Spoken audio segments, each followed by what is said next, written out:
Sadarkaa tokkoffaa federaalaa dhaddacha ramaddii araadaatti toleen himannaa shakkamtoota obbo Jawaar Mohaammed, obbo Baqqalaa Garbaa, obbo Hamzaa Booranaa fi obbo Iskindir Naggaa waliin wal qabateetu jiru ilaaleera. Gareen qorannaa biiroo qorannaa yakkaa poolisii federaalaa himannaa shakkamtoota obbo Jawaar Mohaammed, obbo Baqqalaa Garbaa, obbo Hamzaa Booranaa fi obbo Iskindir Naggaa waliin wal qabatee jiru irratti qorannaa gaggeesse ibseera.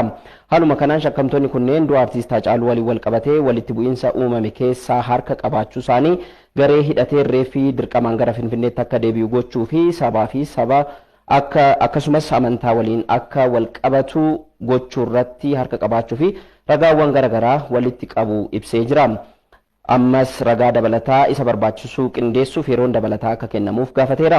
Shakkamtoonni fi abukaatonni shakkamtootaa iddoon shakkamtoonni kun jiran mijataa akka hin taane maatii faana akka barbaadanitti akka waliin agarre abukaatota isaanii waliinis akka fedhanitti kan waliin argine ta'uu ibsameera.